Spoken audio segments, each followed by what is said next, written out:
how's everyone doing tonight? So, thank you for joining me. Thank you for joining me.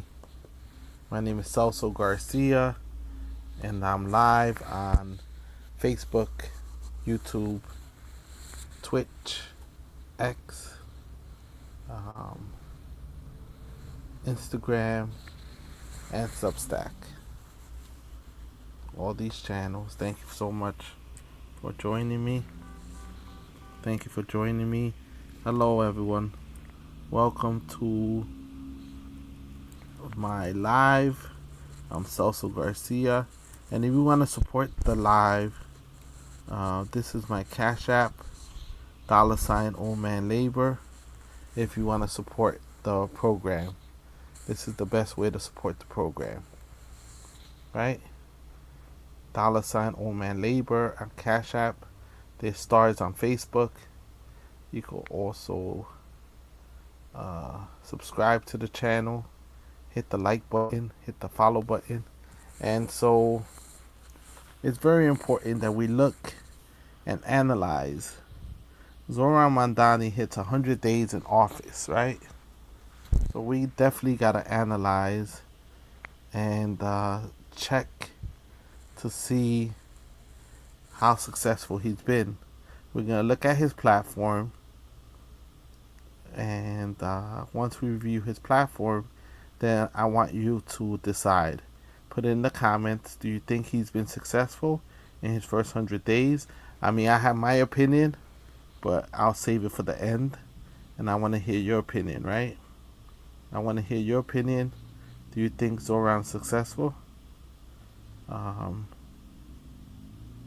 Is Zohran successful?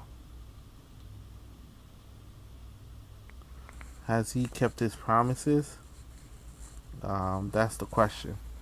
Has he kept his promises? That's what I want to ask all of you. Has he kept his promises in the first 100 days? He's been an exciting candidate, an exciting person that has worked really hard to gain people's trust, because we have a history of having politicians make a lot of promises and then not deliver on those promises. That always makes people upset, and makes people feel betrayed, right? In every community, right? In every community, especially in the BIPOC, the minority community, especially the Latino community that I'm from, and also as a democratic socialist fighting against the status quo, I want to make sure that we are all well represented, right? So let's look at his platform. A majority of New Yorkers are tenants, and more than 2 million of them live in rent-stabilized apartments. These homes should be the bedrock of economic security for the city's working class. Instead, Eric Adams has taken every opportunity to squeeze tenants with his hand-picked appointees to the Rent Guidelines Board, jacking up rents on stabilized apartments by 12.6% and counting, the most since a Republican ran City Hall. As mayor, Zohran will immediately freeze the rent for all stabilized tenants and use every available resource to build the housing New Yorkers need and bring down the rent. The number one reason working families are leaving our city is the housing crisis. The mayor has the power to change that. Right? I'm freezing your rent as the next mayor of New York City. Let's plunge into the details. More than 2 million New Yorkers live in rent-stabilized units, and their rents are set by the Rent Guidelines Board. The board is made up of 9 members, and the mayor appoints each one. Doing this, Eric Adams' board has raised the rent every year he's been in office. Makes sense for a guy who said, "I am real estate." Currently, 8 of Adams' 9 appointees' terms are up and could be replaced tomorrow, and that's exactly what I would do.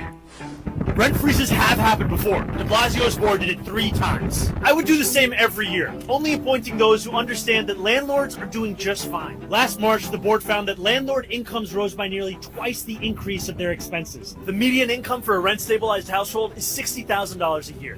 Any rent hike could push them out of this city. For those landlords who need a little extra help, there's a city fund they can apply to. So here's to a new year, a new mayor, and the same rent. I'm freezing. And there was 6%. They reported a 6% increase. So in housing, do you give him a plus, a check plus? He's been doing the rental ripoff hearings. He's been doing the whole studying and taking landlords to court to try to take their buildings for not making repairs. So what will you rate him? What will you rate him in this area, in the housing area? That's my question. So he says also building affordable housing. We need a lot of more affordable housing. But for decades, New York City has relied almost entirely on changing the zoning code to entice private development, with results that can fall short of big promises. And the housing that does get built is often out of reach for the working class, who need it the most. As Mayor Zohran will put our public dollars to work and triple the city's production of permanently affordable, union-built, rent-stabilized homes, constructing 200,000 new units over the next 10 years. Any 100% affordable development gets fast-tracked. No more pointless delays, and Zohran will fully staff our city housing agencies so we can actually get the work done. For additional housing we need, Zohran will initiate a comprehensive plan for New York City to create a holistic vision for affordability, equity, and growth. This planning will allow New York City to address the legacy of racially discriminatory zoning, increase density near transit hubs, and the requirement to build parking lots and proactively chart our future. Let's see. Let's watch the video. Let's talk about the housing crisis. Last summer, for the first time in 15 years, New Yorkers were allowed to apply for a lottery to get help paying their rent. It was open for 1 week only. More than 630,000 people applied. The big prize? Getting on a wait list with 200,000 other New Yorkers. This is the housing crisis in 2025. Unless you're wealthy, it's basically impossible to find or stay in a home that you can afford. It's time city government actually did something about this. I've already told you about my commitment to freeze the rent for every single rent-stabilized tenant. That covers about half of all New York City renters. But what about the other half? We need more housing. A lot more. As mayor, I'll build 200,000 new, permanently affordable, union-built, rent-stabilized homes over the next 10 years, tripling what we're currently set to build. Any 100% affordable project gets fast-tracked. No more pointless delays. We're going to unleash the public sector, but we're still going to need more housing. That means taller buildings near subway stations, upzoning wealthy neighborhoods, and eliminating the requirement to build parking lots. But we should guide these changes through comprehensive planning, not a piecemeal approach.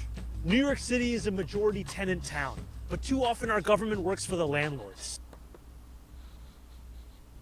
It's time to take the power back and build housing for the many. Let's get to work.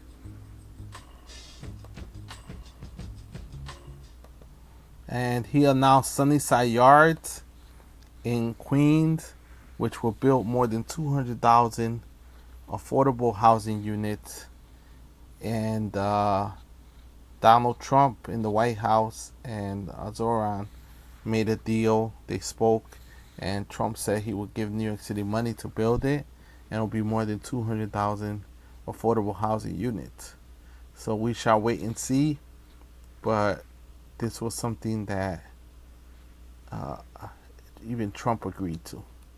So we shall wait and see on that one. But there's a high chance that it might get done.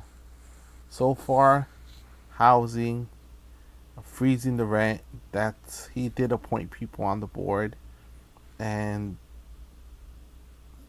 there will be a vote this year, but I'm not sure when. So far, the promises are being kept, right? Let's see the next one. Cracking down on bad landlords. 1 in 10 rental households reported a lack of adequate heat last winter. 1 in 4 reported mice or rats in their homes. 500,000 live in poor quality housing. Every New Yorker deserves a safe and healthy place to call home. That's why Zohran will overhaul the mayor's office to protect tenants and coordinate code enforcement under one roof, making sure agencies work together to hold owners responsible for the conditions of their buildings. Tenants will be able to schedule and track inspections with a revamped 311. If a landlord refuses to make a repair, the city will do it and send them the bill. And in the most extreme cases, when an owner demonstrates consistent neglect for their tenants, the city will decisively step in and take control of their properties. The worst landlords will be put out of business. And there are policy memos, there are policy memos along with these, but they look kind of long, so I'm not going to show it to you. Let's just watch the video. I'm standing here on West 83rd Street in front of a building owned... Sorry.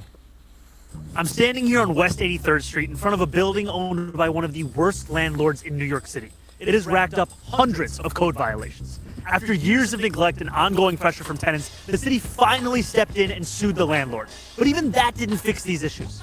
We are talking about a lack of heat, a lack of hot water, and instead, leaks, rats, a literal beehive in the wall. Housing isn't just more expensive than ever, it's falling apart. But what's Mayor Adams doing about this? The same thing as his real estate donors. Nothing. That's why I'm announcing a plan to overhaul the mayor's office to protect tenants, bringing code enforcement under one roof and making sure that agencies are working together to hold bad landlords accountable. Starting on day one, we will expand the city's special enforcement programs, doubling fines for hazardous violations and tripling them for conditions that are immediately dangerous. And when a really bad landlord, like this guy, refuses to fix it, the city's gonna step in, make the repairs, and send them the bill. If that doesn't work, the city's taking over the building. We're putting the worst landlords out of business. And we're going to transform 311 by bringing the latest in cutting-edge technology. Scheduling appointments with inspectors so you actually know when they're showing up to your apartment. And the best part? You're gonna pay for this! But actually, bad landlords are gonna pay for this. We're going to fund this expanded enforcement in the most obvious way. By actually collecting the fines and enforcing the violations the Adams administration has spent 4 years ignoring. Everybody says housing's a human right. Let's start acting like it.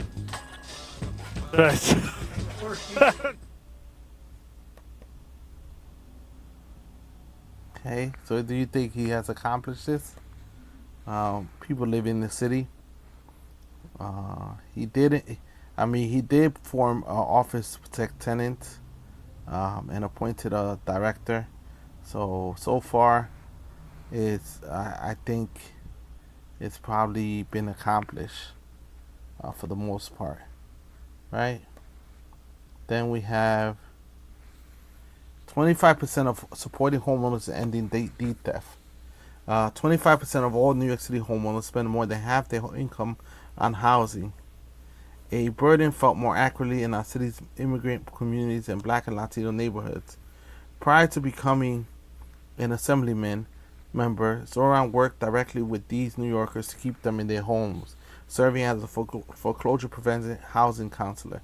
He knows how the city's property tax system favors wealthier homeowners in gentrifying neighborhoods, has seen how the tax lien sale system leads to families losing their homes, recognizes how deed theft is displacing entire communities, and understands how the city lets speculators and slumlords box working class New Yorkers out of homes. And he has a plan to fix it as mayor. Zohran will create a new office of deed theft prevention to protect homeowners from scam artists. He'll fix the property tax system so the city's wealthiest neighborhoods pay their fair share. He'll help homeowners comply with the local law 97, and he'll end the tax lien sale. And so he did sign an executive order that within 6 months he froze all lien sales, and they're adjusting things, and so he's working on it. Let's watch the video.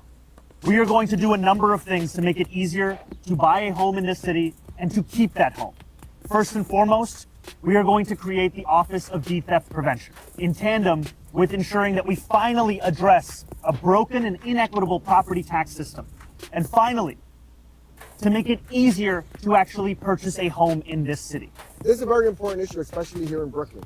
3,500 people are made complaints to 311 for deed theft services or support.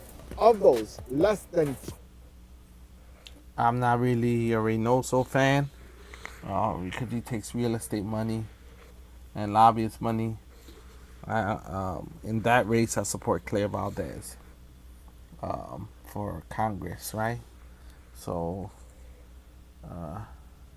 let's see if we can fast forward him. No. We'll fast forward him out of here. You know? Okay. So, safety. The Department of Community Safety. He said he was going to form a Department of Community Safety, and he just signed an executive order for community safety, right? All New Yorkers deserve to be safe, but the Adams administration has failed to deliver the sense of subway and sense of safety and security that everyone should feel walking down our streets, riding our subways, or taking our buses. Zohran will create the Department of Community Safety to prevent violence before it happens by prioritizing solutions which have been consistently shown to improve safety. Police have a critical role to play, but right now we rely on them to deal with the failures of our social safety net, which prevents them from doing their actual jobs. Through this new city agency, the whole of government approach, community safety will be prioritized like never before in New York City. The department will invest in citywide mental health programs and crisis response, including deploying dedicated outreach workers in 100 subway stations, providing medical services in banking commercial units, and increasing transit ambassadors to assist New Yorkers on their journeys, expand evidence-based gun violence prevention programs, and increase funding to hate violence prevention programs by 800%. Read more in the New York Times and the full proposal here. Read our full proposal here. And he did establish the Department of Community Safety. And let's watch the video. Every New Yorker deserves to be safe, and today I'm announcing a plan to deliver exactly that. Public safety is created by stable homes, good-paying work, and well-resourced neighborhoods. Addressing these issues are at the core of our campaign. But we must also aggressively pursue evidence-based strategies that prevent violence and crime before they occur. I will create a Department of Community Safety, the DCS.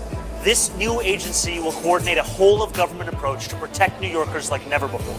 We will invest in citywide mental health outreach and crisis response, expand gun violence prevention programs, address hate, and tackle homelessness. The DCS will make public transit safer, placing dedicated outreach workers in our subway stations, transforming vacant commercial units to provide medical services and connections to long-term care, and investing in transit ambassadors to assist New Yorkers on their journeys. There will be visible, trained teams in our subways. Their presence and their work will make all of us safer.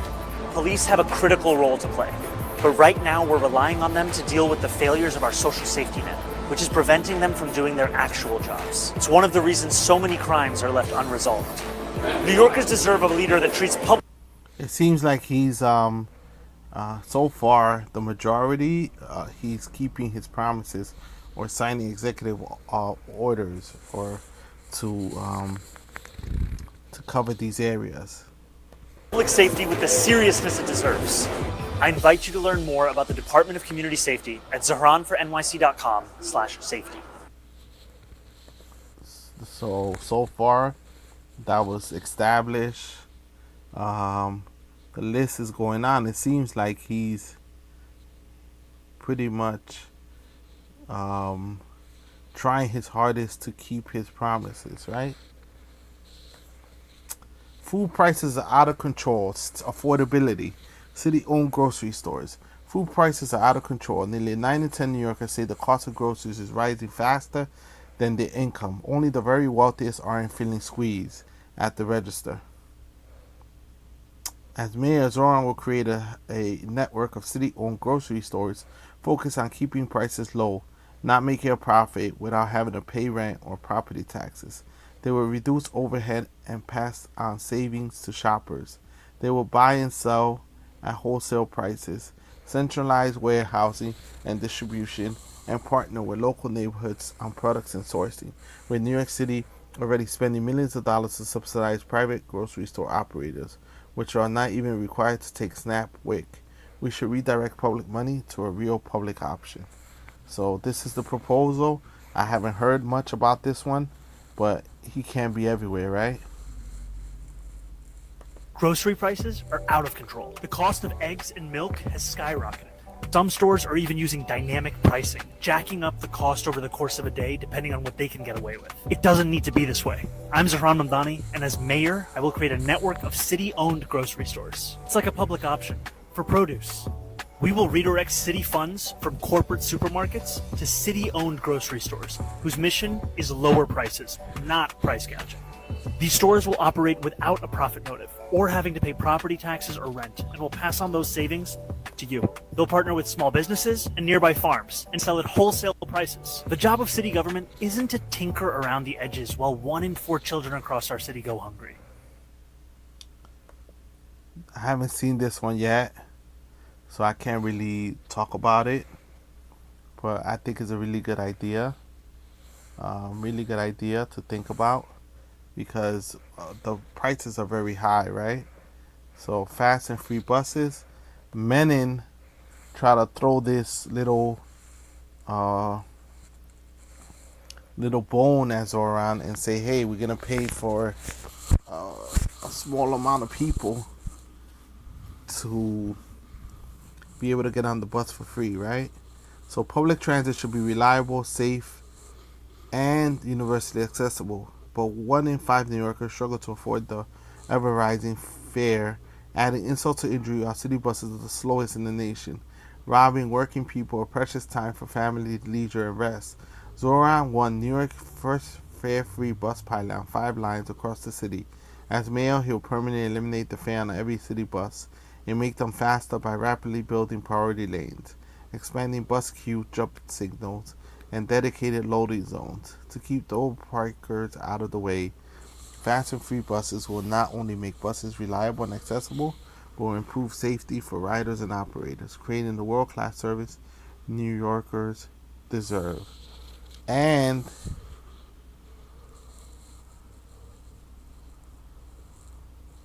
the thing is that I like the idea of fare-free buses, but there's so many forces that try to prevent Zohran to be successful at this. The speaker Menon threw a little bone at him, but not enough to cover this. They really want to punt and not cover the affordability agenda. They're trying to test his patience, right? They really try to test Zohran's patience with the budget. And he has gotten really upset because he really wants to accomplish his promises that he made. And I could tell you the buses are slow. And most of the time it's not necessarily the bus driver's fault or the bus operator's fault. It's a lot of delays on the road. And a lot of double parked cars. And a lot of traffic that, buses can't fly over, right? A lot of chaos in the streets. And so being a bus operator is not an easy job, right? I was a bus operator for 6 years for the Metropolitan Transportation Authority. So I know about the buses. That's why maybe I don't want to talk about the buses that much. Because I know how they work, and I know how slow they could be, and how frustrating it is for the operators that you're sitting behind the bus and you can't even use the bathroom, and you don't even get a break because you're driving and you're not following your you're basically skipping your whole break, right? Because you're stuck in traffic. And then you just gotta keep it moving all the time. It's frustrating for everyone, and the passengers get upset. They scream at you. They want to know what's taking so long, why you're not moving faster, and there's pretty much nothing you could do about it, right? Nothing you could do about it. Okay, so far this hasn't been seen. However, in the Bronx in Fordham Road, he did announce that he's going to open up the busway. They started the enforcement on the buses. Um, they started doing a lot of things um, um, as far as trying to make the buses faster. So they're working on this one, but some of the programs have been started from what I've seen. Right, a lot of the programs have been started. So I don't know. You give them a check, or what you think? Do you see the buses moving faster? You let me know in the comments below. Let me know in the comments below. And let me know what you think. Fighting corporate exploitation. New York working class is getting nickel and dime, then Donald Trump is making it easier for his corporate powers to pick their pockets. As Trump loosens consumer protections and empowers CEOs, scammers, monopolies, and monopoly power, New York needs a mayor who will stand up to corporate greed and protect working class dollars.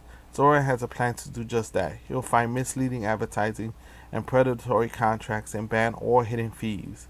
He will ban compete clauses, which suppress wages and allow employers to take advantage of their workers. He'll end secret corporate handouts where tax dollars are given away to companies in agreement protected by NDAs, and he'll fund challenges to utility companies so that Con Ed can raise prices without a fight. So he's been fighting with the Consumer Protection Department. It was revamped. The Department of Consumer Protection has been revamped, and they've been actually suing those that exploit workers uh, um, and companies that are not doing the right thing. So far, I think they've been very aggressive with that. Compared to previous administration, they've been very aggressive. His platform is very big, right? So I should have probably picked the best ones, right? No cost childcare. He's expanding 2K programs. Um, Baby baskets for New York newborns. I'm not sure. K through 12 education. He's refused to budge on this. They really don't want to reduce the class sizes. And Zohran Mamdani's like, nope, give us the extra money that the state's supposed to send us, and let's hire more teachers. Even though Menon says that we shouldn't hire more teachers. Um, Childcare, he's working on it, as you know. Zohran will ensure our public schools are fully funded with equally distributed resources. Strong after-school programs, mental health counselors and nurses, compliant and effective class sizes, and integrated student bodies to address the 7,000 to 9,000 teacher shortage required by the class size law. He will launch Community to Classroom, a new initiative to train, certify, and hire new teachers. The program will provide tuition support in exchange for a 3-year commitment to teaching in New York City public schools. He will create car-free school streets to prevent reduce traffic fatalities, which they have fallen. Fatalities have been improved. Improve play and lower pollution for every school, and address student homelessness by expanding the successful Bronx pilot. Every child and family is known. They did reduce the speed limit around schools to 15 miles per hour. Zohran supports an end to mayoral control and envisions a system instead in which parents, students, educators, and administrators work together to create the school environment in which students and families will best thrive. But he kind of backtracked on this. He's no longer supporting mayoral control. I mean, he is supporting mayoral control, but he kind of flip-flopped on the issue. So now he is supporting modified mayoral control. I saw the school surveys. The school surveys actually asked the parents about how the school is running, and they changed the whole process. Right? So that's important, right?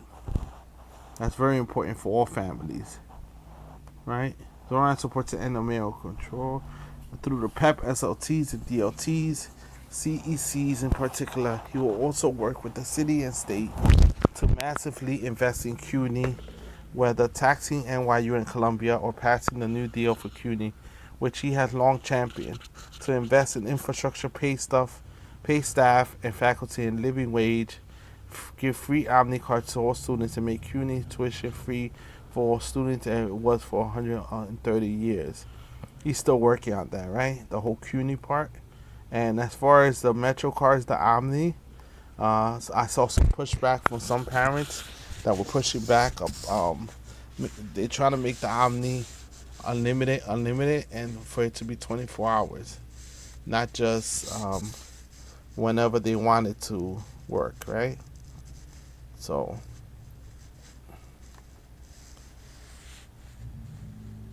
that's always important, right? Zoran supports an, let me see. He will also work the city and state to massively invest in CUNY, whether taxing NYU and Columbia or passing the New Deal for CUNY, which he has long championed. He's still working on this one because NYU and Columbia don't pay taxes on the huge properties that they have, and they've been benefiting greatly from this massive amount of money, right?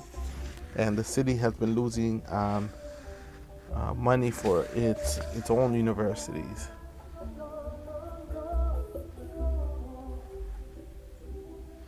Okay, pay for our agenda.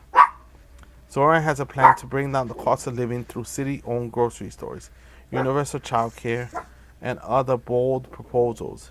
And he knows exactly how to pay for it too. Zoran's revenue plan will raise the corporate tax rate to match New Jersey's 11.5%, bringing in $5 billion. And he will tax the wealthiest 1% of New Yorkers. Those earning above $1 million annually, a flat 2% tax. Right now, city income tax rates are essentially the same, whether you make $50,000 or $50 million. Zoran will also implement common sense procurement reform, end senseless no-bid contracts, hire more tax auditors, and crack down on fine collection from corrupt landlords to raise an additional $1 billion. Right? So it's possible to build an affordable New York City. How will we pay for it? Streets and subways, fast free buses, universal childcare, affordable housing, taxing the wealthiest New Yorkers. So we'll raise $10 billion from taxing the wealthiest New Yorkers. Smart governance. So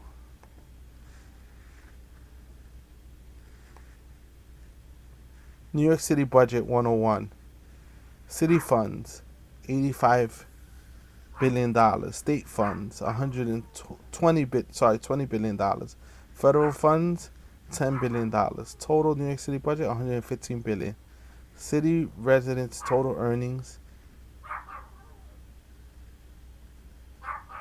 $500 billion. Natural revenue growth and city economic growth, $2 to $3 billion. So this is exactly what he's been saying.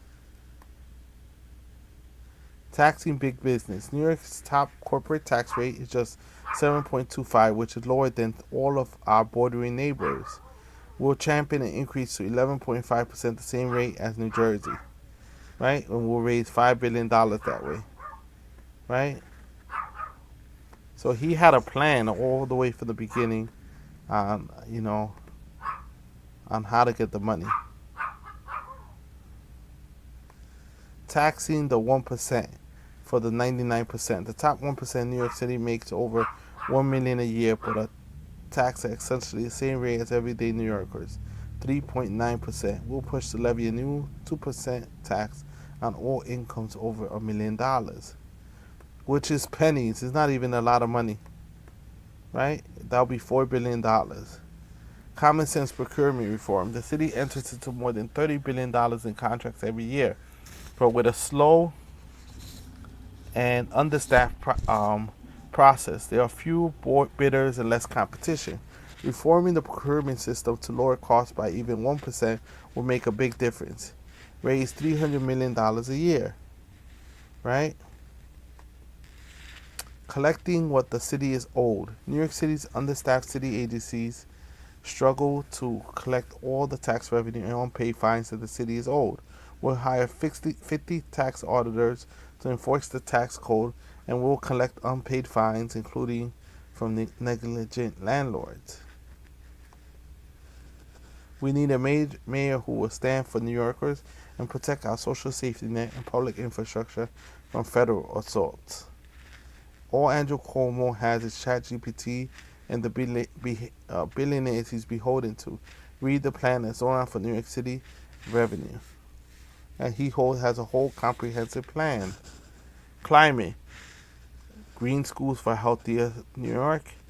LGBTQ plus protections. This was a big one. That he established the Office of LGBTQIA plus protections.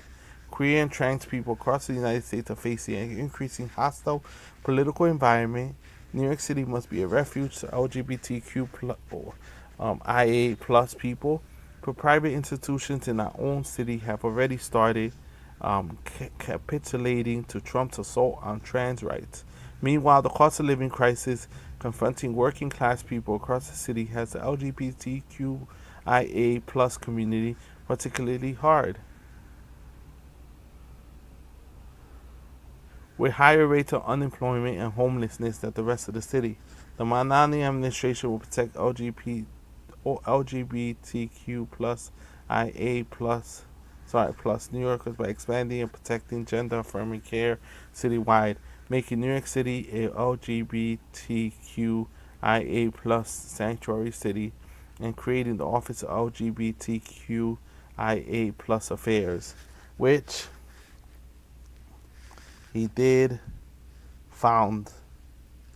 establish the office the first time in New York City history. And so he said he was going to expand protecting gender affirming care citywide and protecting transgender youth from discrimination. And so he did complete that part of it. Let's see. 12% of healthcare. 12% of New York City residents are uninsured. To expand access to healthcare, Zohran will create new corps of outreach workers to support New Yorkers navigating the healthcare system. So this is interesting. Everyone, double tap the like. Hit the like button, hit the share button, hit the follow button. And so raising the minimum wage by 2030, that's a long-term project. Regulating delivery apps and protecting delivery workers. He signed an executive order as such, and they also signed a settlement with the delivery app companies that they will pay the workers justly and follow the laws. And so also small businesses is important. Libraries, expanding libraries is important. New York is the greatest city in the world, but the people who make it so are being priced out. That includes small business owners who account for over 90% of all firms in the city and who employ nearly half of all New Yorkers within the private sector. But too many mom and pops are forced to close because keeping your business open costs too much and navigating our bureaucracy is too difficult. That costs New Yorkers their jobs, small business owners their dreams, and our city the places that give its character. Zohran will make it faster, easier, and cheaper to start and run a business in New York City so that bodegas and corner stores stay open and dollar slices come back. It will cut small business fines in half, speed up permitting, and make online applications easier, and increase funding for one-to-one business, small business support by 500%, and he'll appoint a mom and pop star to make sure it There's happens. a lot of things that make New York City special. For me, it's the delis and bodegas. Habibi, could I get an egg and cheese on a roll with jalapeno? One Zohran special coming up. Small businesses employ nearly half of all New Yorkers in the private sector. They keep the city running, but the last 4 years have been hard. We've seen the dollar slice go extinct, storefront after storefront close, and had a mayor in Eric Adams who has ignored the struggles of small businesses. That's why, as mayor, I'm going to make it faster, easier, and cheaper for small businesses to get started and stay open. First, we're going to cut fines and fees for small businesses by 50%. Regulations are important, but small businesses have to navigate more than 6,000 of them, with far fewer resources than the big chains. That's why, as mayor, I'll appoint a mom and pop czar with the clear goal of making it easier to run a small business. $1,000 isn't a lot to our city government, but it can be make or break for a small business trying to get off the ground. Next, we're going to accelerate permits and applications. The mom and pop czar will coordinate with agencies to speed up turnaround times, cut red tape, and let New Yorkers start businesses sooner. Because you shouldn't have to fill out 24 forms and go through 7 agencies to start a barbershop. But most of all, we're putting our money where our mouth is by increasing funding for small business support programs by 500%.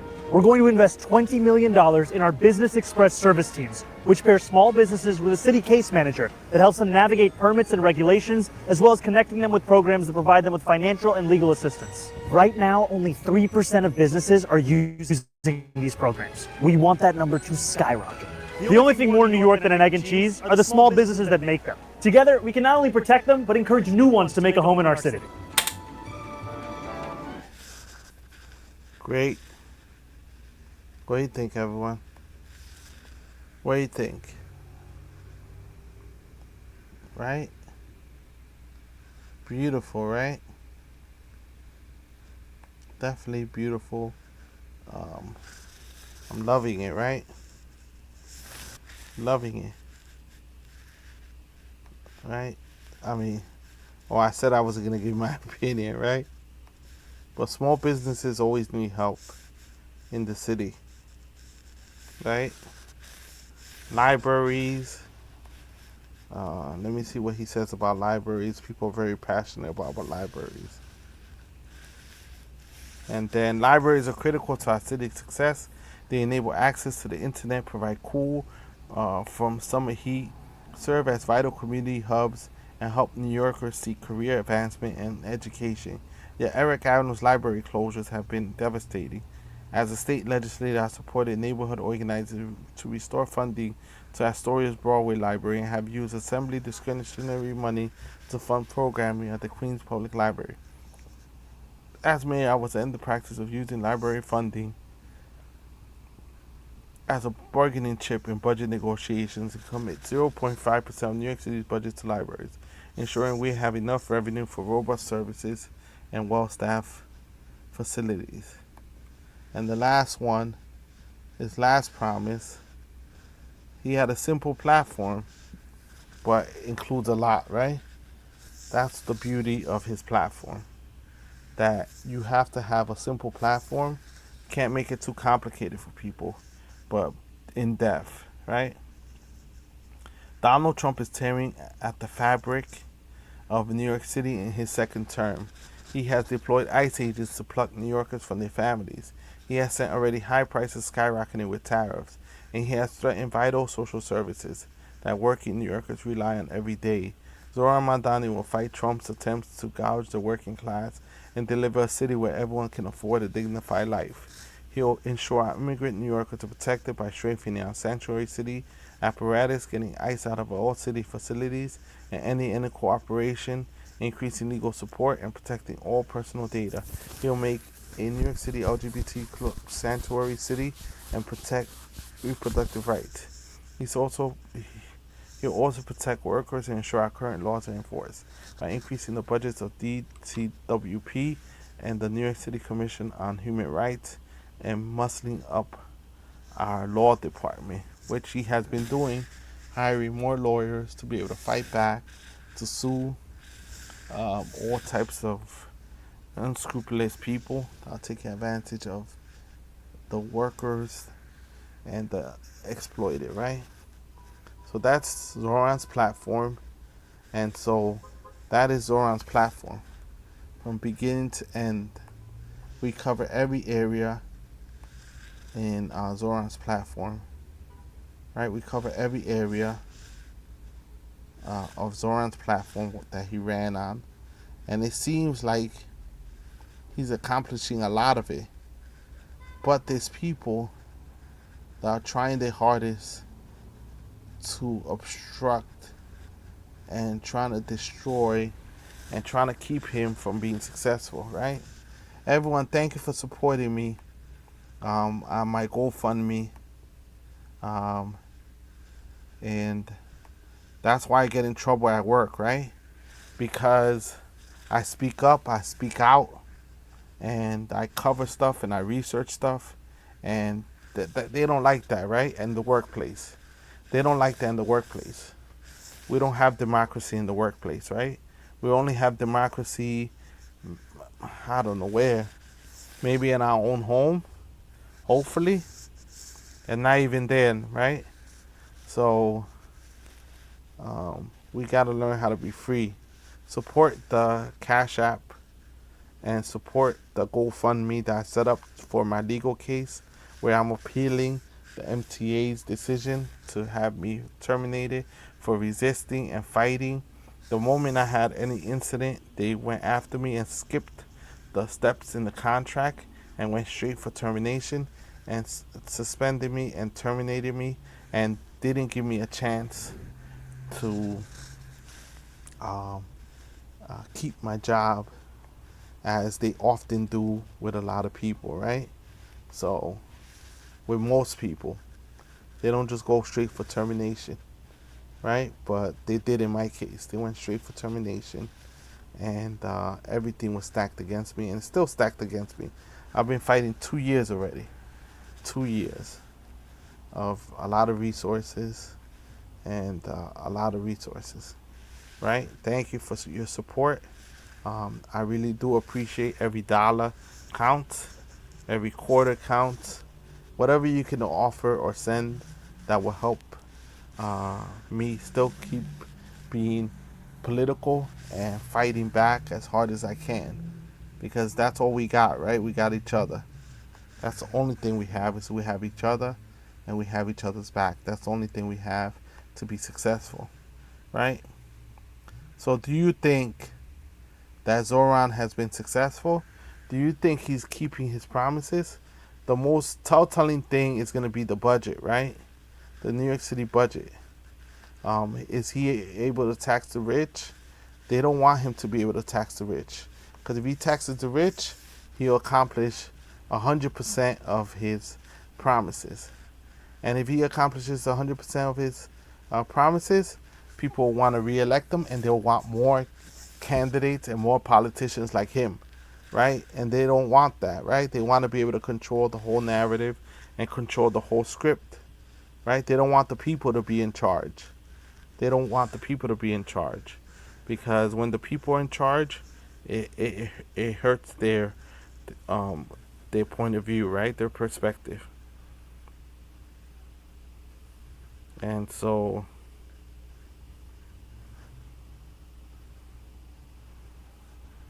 that's what I want you to understand. They don't want people like Zohran Mamdani to be in charge. When people like Zohran are in charge, it gives other people less power over the system. Hit rewind, rewatch the show. I kind of forgot to share it on Facebook in the groups. It's all good.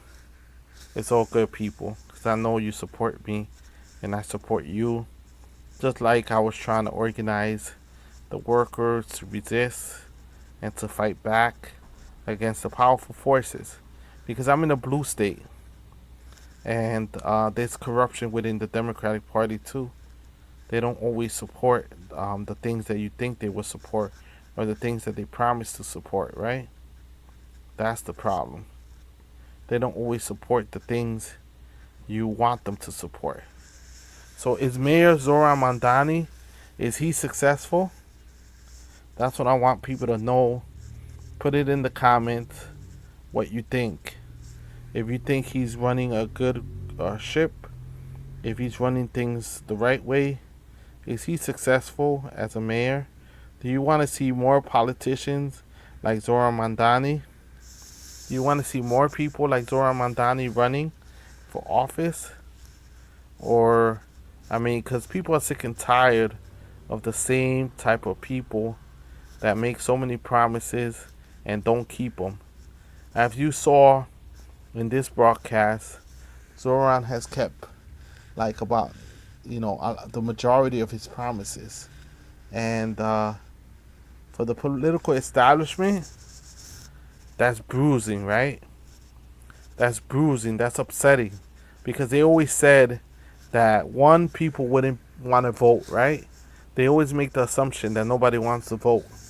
They always make the assumption that nobody cares, or they're not willing to get involved in politics. But you got to make it interesting for people, so they will want to be involved in politics, right? So people will want to be involved in politics. So unless you galvanize them and energize them, they're not going to get involved. They're not going to get involved in politics, because you have to be a leader and you have to make them feel like they're part of the system. That's the only way people will be willing to participate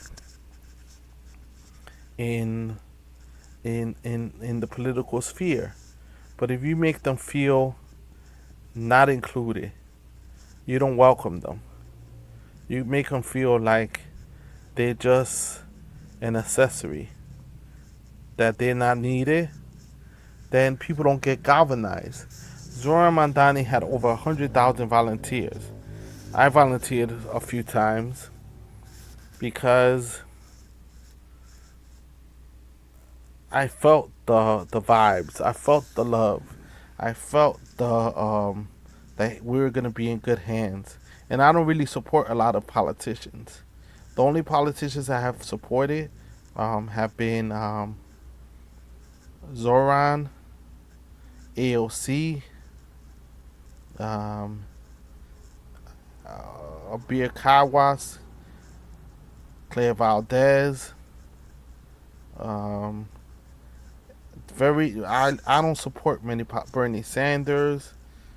I don't support many politicians, right? That's just the way I work, because they burn us so much. So overall, I don't really support that many politicians. That's just the way I work, and a lot of people feel that way because they stay out of the whole political show, right? They don't want to be involved because they don't want to get burned by the political system that has been burning people for so many years, right? People have been getting burned for so many years. No one wants to get burned by the political system.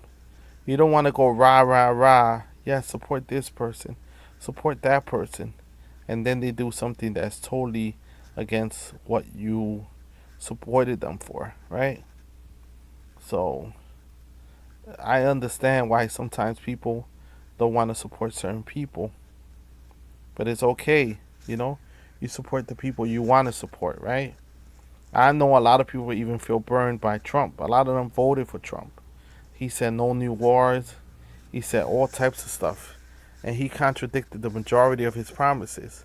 But it seems like Zoran has kept the majority of his promises.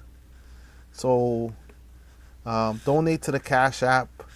Need to get to 25K. Got almost to 1,000. With your support, I could get there, right? With your support, I could get there. Or you can hit up the Cash App. Old Man Labor. $, Old Man Labor. $, Old Man Labor. And that would definitely help. The program and help me keep getting motivated to keep doing this and keep fighting back against the powers to be, against the corruption or the people that work in cahoots to try to get people like me out of the political arena, or to get people like me to give up, or people like you to give up and not want to get involved in the political process, right? There was an interview. They interviewed Mayor de Blasio in in New York 1, where they ask him about Zohran hitting 100 days and if Zohran. But I mean, let me tell you something. Zohran has pretty much done a lot, right?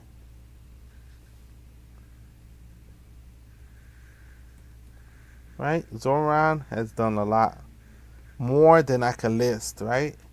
His accomplishments. Because he's been hitting the ground hard. Right? He hit the ground running hard, right?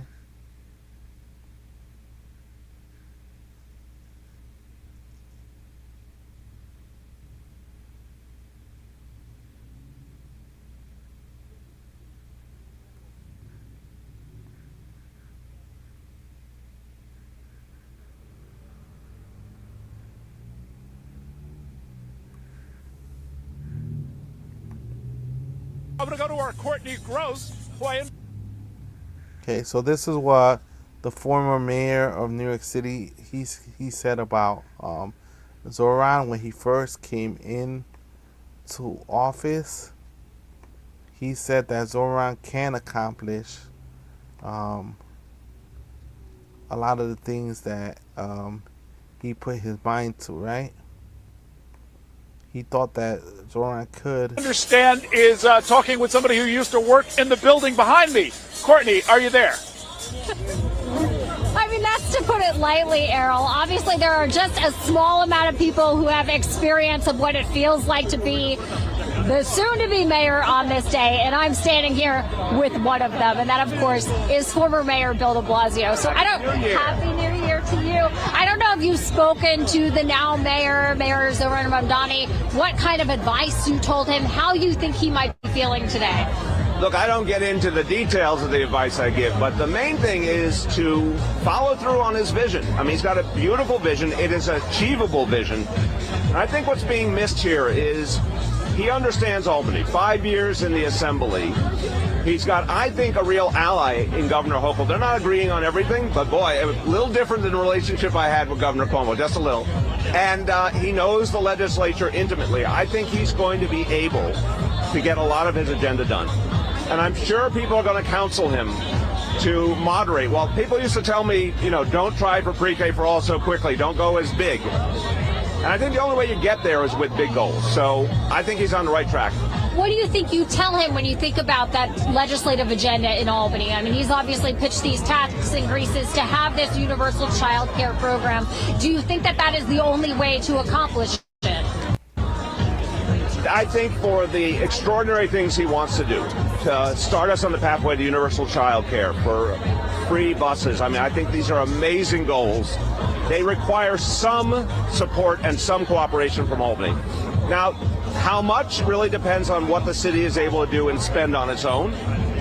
But, you know, there's got to be some agreement there, and I think there can be. I think these things will take some time by definition. But you know what's funny? I mean, I had a Republican state Senate that was really opposed to me when I was trying to do pre-K for all. I had Governor Cuomo who was throwing in roadblocks everywhere. He's actually, that Mamdani's going to have a better situation. Not in Washington, perhaps, obviously, although hopefully that's kind of neutral for now. But in Albany, I actually think he's better positioned to achieve his agenda than where I was at the same moment 12 years ago today. And we still got it done.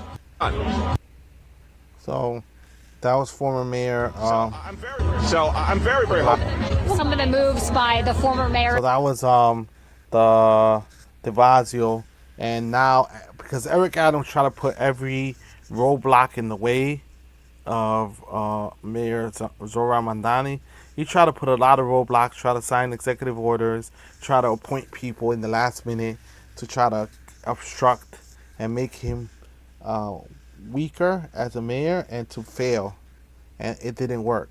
Eric Adams. He just made him work harder. In the final days of his mayoralty, for instance, announcing a charter revision commission, appointing some people to the rent guidelines board. I mean, you at one point had a good relationship with the former mayor, Eric Adams. What do you make of those last-minute moves?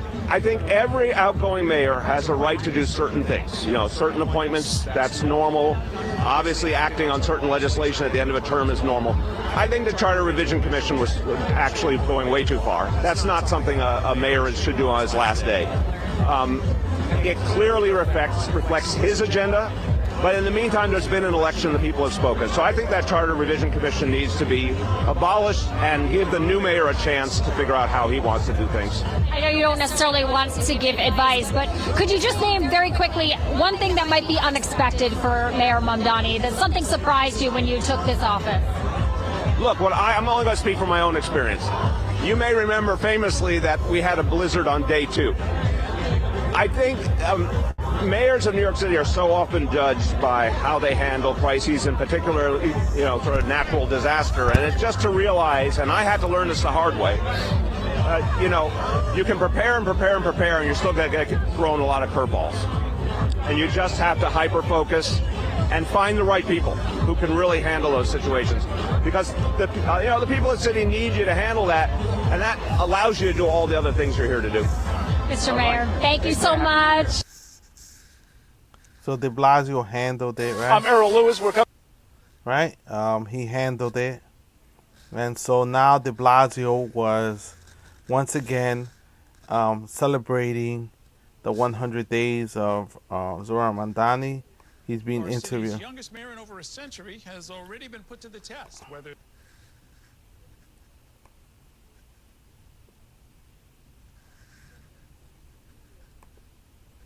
Okay, sorry, I forgot to put the video.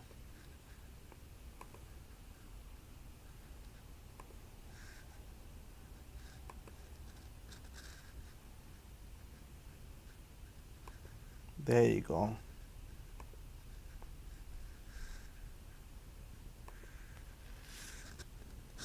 on Mamdani's 100th day in office.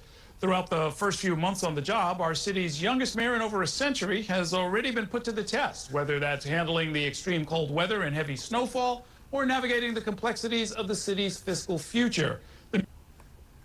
Some key campaign promises already, while questions remain about many others. Joining me now to kick off tonight's show is a man who understands how quickly those first 100 days can go by and how they can shape the trajectory of a mayoralty. Former Mayor Bill de Blasio is here. Welcome back to the program. First 100 days is the best. Here, Absolutely. I'm feeling good nostalgia right now.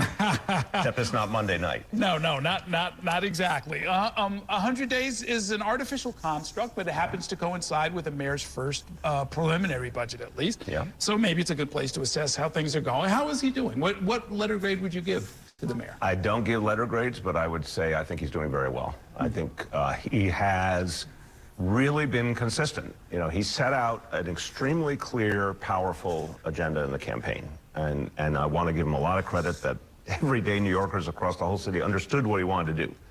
He's come in immediately, and I think the arrangement, the plan he came to with Governor Hochul here is a wonderful example. I mean, that is something that a lot of people have said, extremely hard to achieve. He handled the politics correctly. He handled the policy correctly. He got, you know, the sitting governor to agree to something that's going to have a seismic effect, and I think will become a national model. Now, you might remember I had a few difficulties with the then sitting governor. So I particularly appreciate a mayor who finds the ability to have a positive relationship. I think that's a great example of exactly what we hoped we would see, and he pulled it off. That was only in the first few weeks, in fact. So I really give him a lot of credit. I think it's a strong start. Do you see his mayoralty in part in that area and others as a continuation of your own? I don't have the pretension of saying it's a continuation. I think it's very kindred, obviously. He and I think, share a lot of the same values and the same vision of a more equitable society. What I love is, you know, I had the goal of pre-K for all, and then we saw we could go to 3K. He's picked that up, despite the mistakes I think the Adams administration made with pre-K and 3K. So that's one perspective, right? That says that that's the mayor before Adams. He said that de Blasio actually said that Zohran is actually doing very well. He's doing very well. And so it makes you wonder, what do what does the former mayor before him think about how he's doing in his first 100 days? It makes me wonder what Eric Adams feels about the first 100 days. Okay. Jabari Brisbane. New York's wealthiest receive a $12 billion federal tax break from Donald Trump via H.R. 1, more than double the fiscal gap of New York City. You could close New York City's budget gap by raising state, local, personal income taxes on them, and they would still be paying less in taxes than they did last year.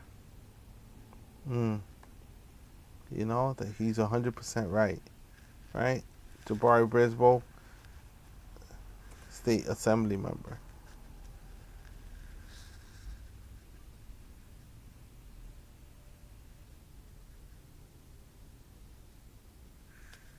Okay.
So Eric Adams says Mamdani is failing New York City's Iranian Americans, and so is the Democratic Party.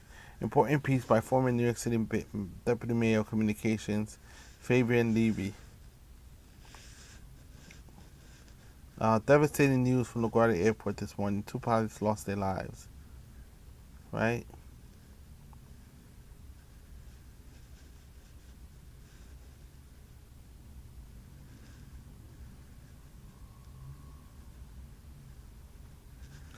So he goes from bashing Adams to supporting him.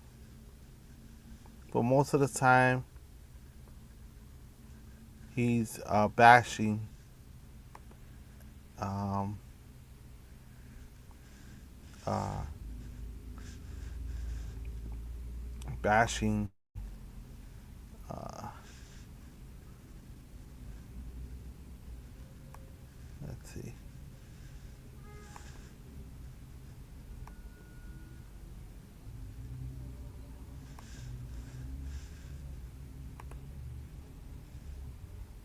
He's bashing or giving interviews to the New York Post. Ex-mayor, right? Former New York City Mayor Eric Adams said his socialist successor Zohran Mamdani is getting a reality check on the idealistic approach he fiercely championed after 2 months in charge of the Big Apple. Mamdani got the wake-up call, Adams charged, after facing criticism for flipping on his pledge to end mayoral control of schools, a system he strongly opposed on the campaign trail, and letting at least 20 homeless people freeze to death during a recent cold snap. He's seen the reality of governing, the ex-mayor told TMZ LAX Friday, adding that he's repeatedly told Mamdani that idealism collides with realism. You can't tell people who are homeless to sleep in the street. 20 people died, and I think we're up to over 20 now. Looking at this decision on what he wanted to do about mayoral control. At one time, he was saying he didn't want it, and now he understands unique control. Right? So he's going to learn that the idealistic approach is not the realistic approach. Governing is real. During the mayoral campaign, Mamdani pledged to end mayoral control of the largest public school district in the country, arguing that the structure sidelined community voices in the system. But after getting elected, he reversed course, announcing his support to renew mayoral control as he introduced Kamar Samuels as the new school chancellor, overseeing more than 900,000 students. So, Mayor Adams has been criticizing Mayor Zohran Mamdani, but Mayor Adams is not really respected after being indicted by the Trump administration. Right? He got indicted by the Trump administration. So, I mean, and then the charges were dropped. People were claiming that he was corrupt, so he could criticize Zohran as much as he wants, but he's not as credible, right? He's not as credible as Zohran is, right? So let me share this again.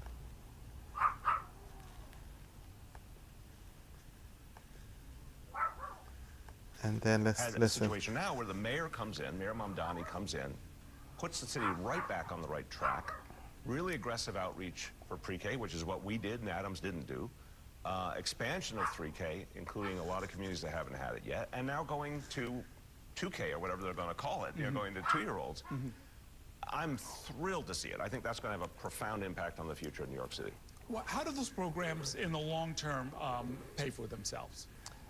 This is one of the areas I'm most passionate about in terms of making that very clear argument and looking at all the research, all the evidence that they clearly do pay for themselves. They pay for themselves because, first of all, if you do early childhood education right, everything else we spend on education works better.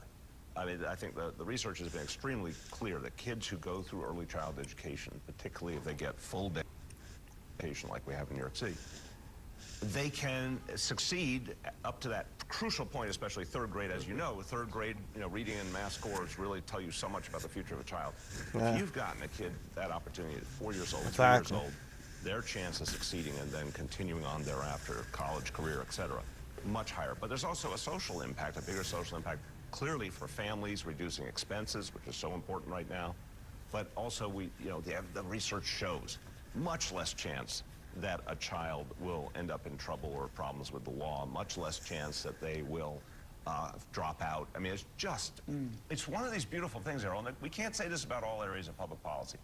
The jury came back on early childhood education, and it works. And you'll remember when I announced Pre-K for All, certain quarters were considered it a pipe dream, and then there were lots of concerns at the beginning. Could we actually pull it off? It worked, and it continues to work. And God bless our educators who make it work. This is one of the best things we can do with our resources, for sure. So he's de Blasio is definitely supporting what he's saying, right? De Blasio is definitely supporting Eric. He's supporting Zohran Mamdani, right? He's saying it's a wonderful program, right? I really give him a lot of credit. I think it's a strong start. Do you see his mayoralty in part in that area and others as a continuation of your own? I don't have the pretension of saying it's a continuation. I think it's very kindred, obviously. He and I think, share a lot of the same values and the same vision of a more equitable society.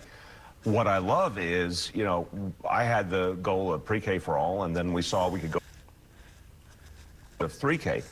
He's picked that up, despite the mistakes I think the Adams administration made with Pre-K and 3K.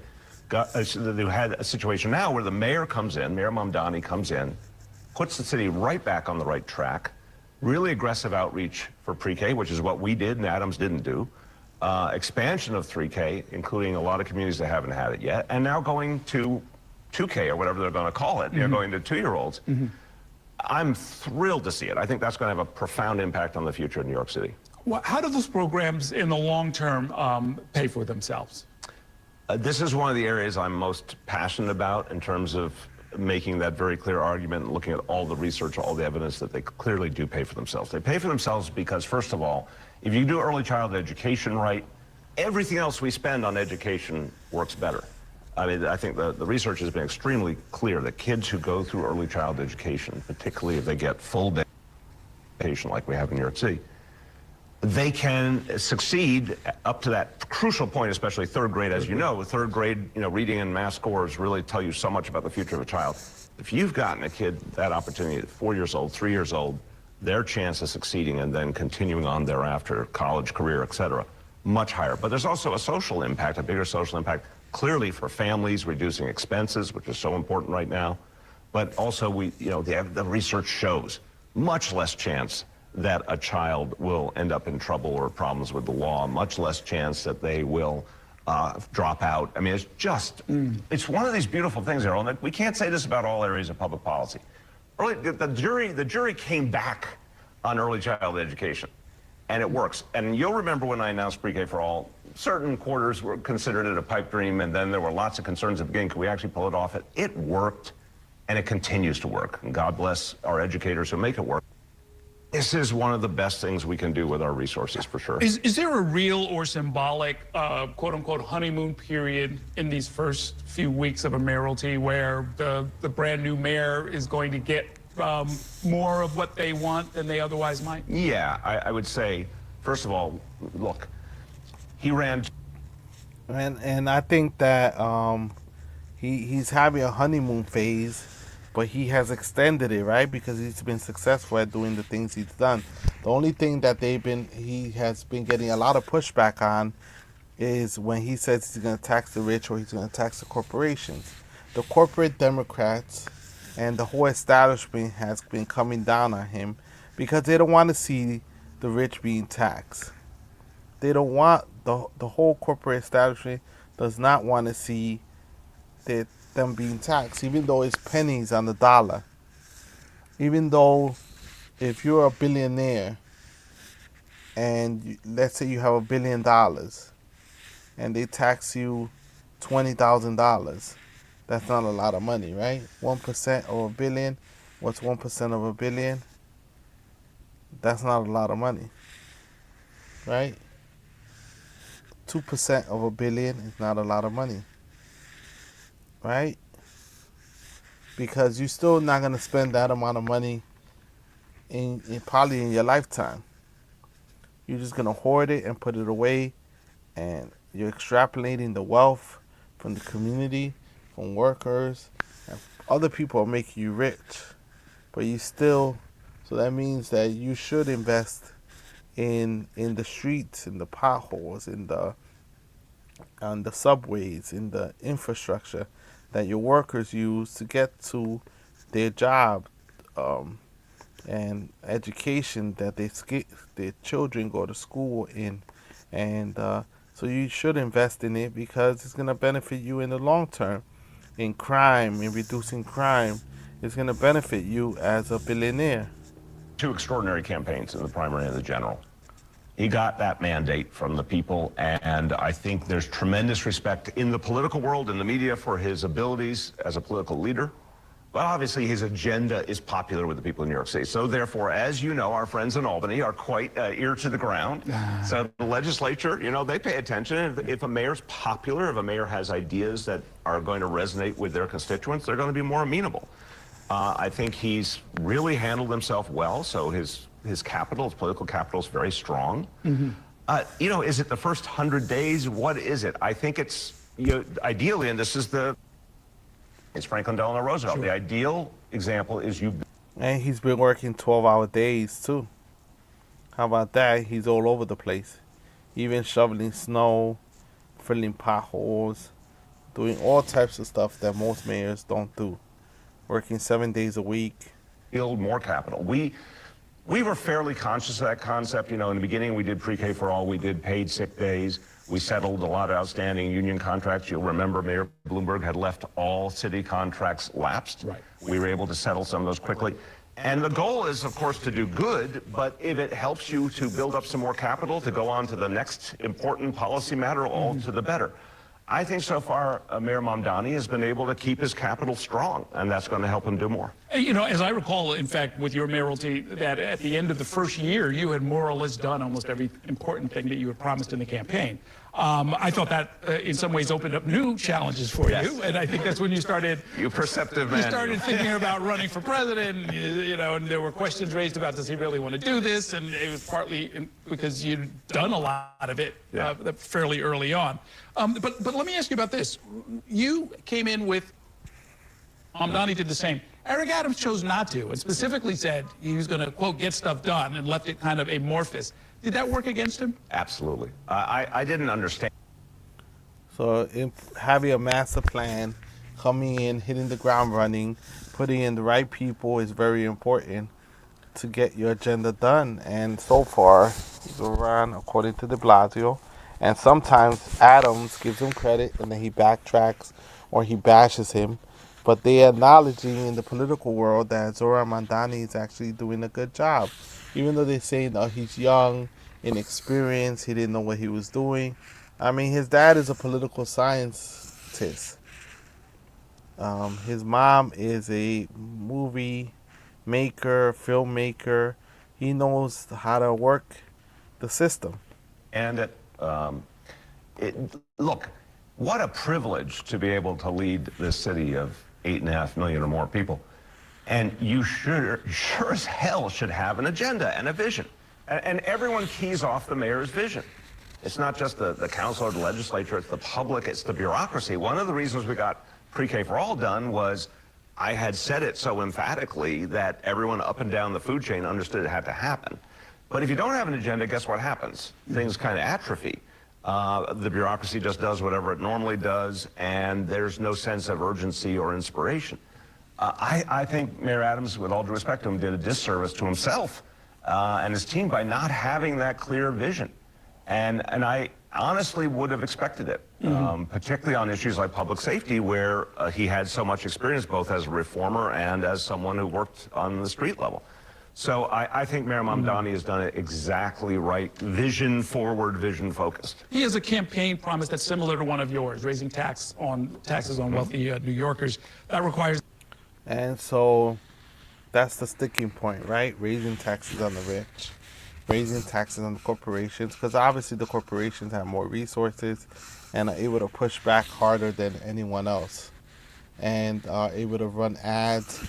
They established a new PAC this week to push back against him, and they hired burglars to fight back on his tenant protections and action from the governor, from the state legislature. Speak up for landlords, former assembly member.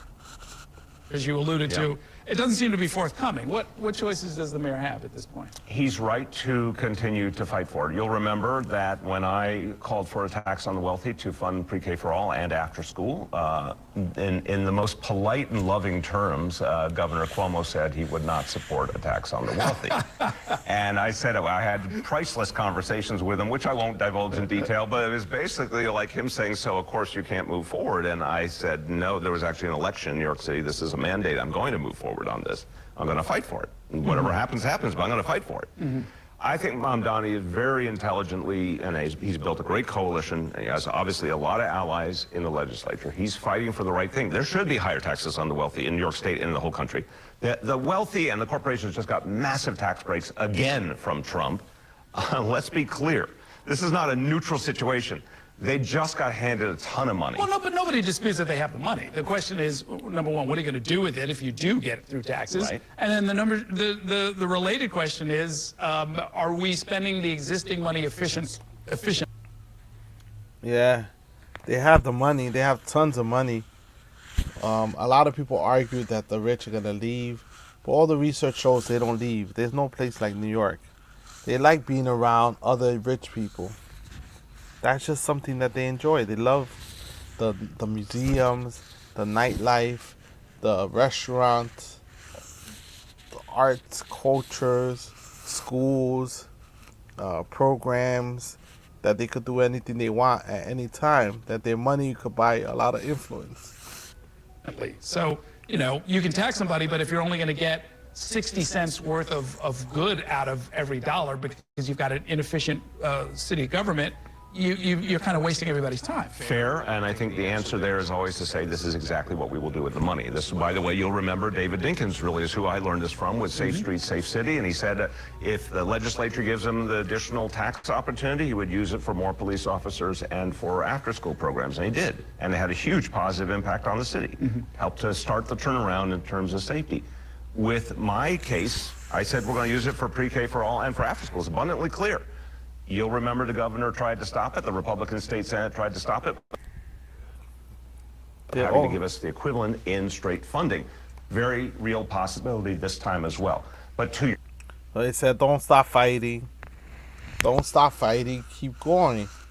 Don't stop fighting. Fight the legislator. Fight Julie Manning. Fight Governor Hochul. And don't let them say no, right? Because the state legislator is definitely on Zohran's side. The state legislature is definitely on Zohran's side. But what about the everyday people? The city workers, the people in the city that support Zohran's agenda. Your point, Mamdani's made clear what he wants to do. Universal child care, he wants to do fast and free buses, you know, the things that people can wrap their minds around. I think those are things that can be done very efficiently, and that there's a track record for them. So then the question is, can the wealthy afford it, and have they been given a lot of money lately back from the government? The answer is yes and yes. So the only question then is political will. I think. Well, we will find out. We will find out. Thanks so much for coming by. Great to see you again. Okay. We are going to take a short break now. When we come back, political will, right? That's all that matters. Political will. We need the politicians to jump on board. Stop playing games and just stop playing games.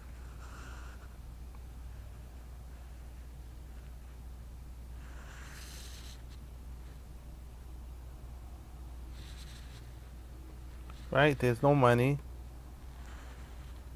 So if there's no money, there's no money.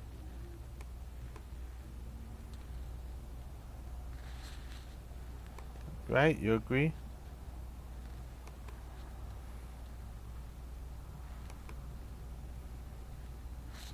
So this is the last note, and then we'll call it quit. And on that front, the budget of the federal government is going to be devastating for a lot of states and a lot of cities. And Donald Trump's point of view is that he's going to do whatever he wants to do. And today he said, how's he going to pay it for it? The war, the military, he said he's going to use tariffs. And people said, what? Tariffs? Didn't the Supreme Court say that you can't use tariffs? And Donald Trump insists that he's going to use tariffs.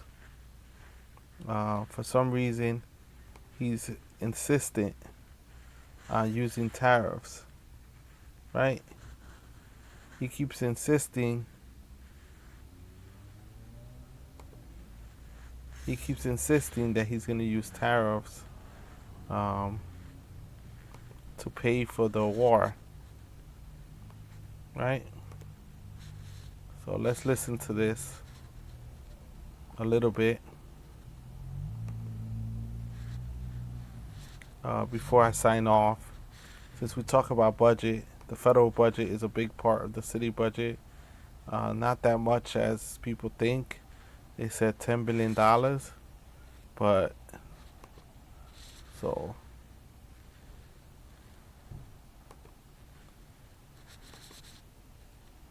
Trump is saying that he's still gonna use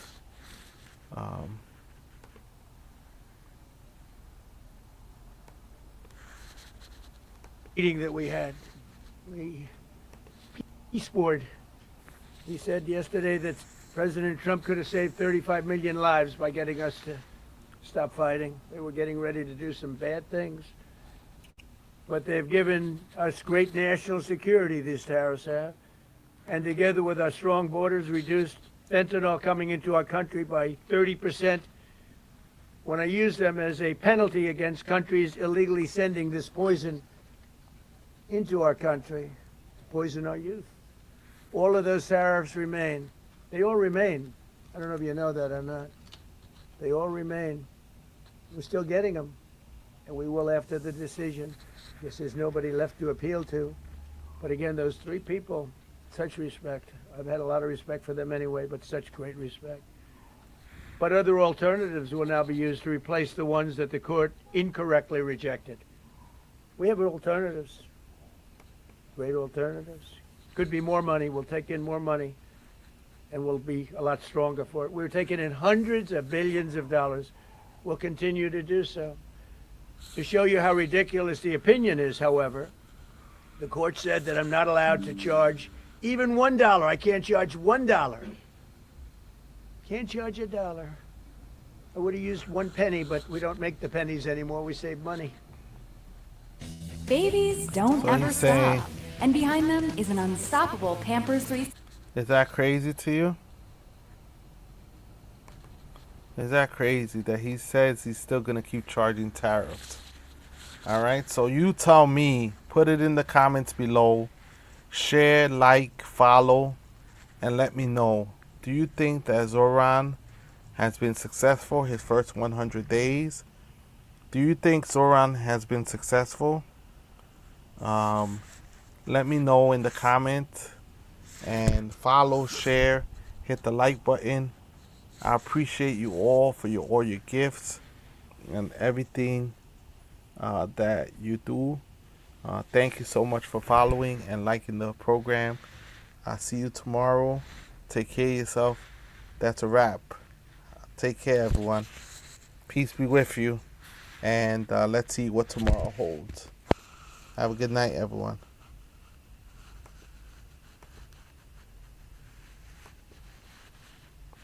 Have a good night.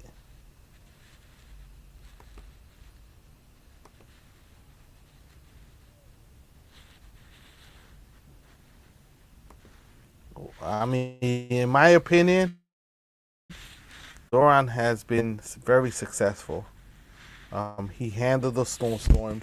He handled the blizzard. He handled a lot of things, have been showing improvement across the board. But I hope it keeps up. Thank you.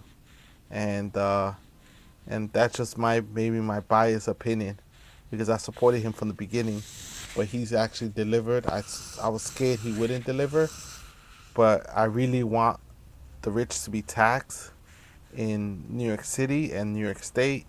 Let's make it happen, everyone. Let's work together to make taxing the rich and Zohran successful. Thank you. And make New York City successful, and make the state of New York successful. Make the United States successful, make the world successful, but we do it one person at a time.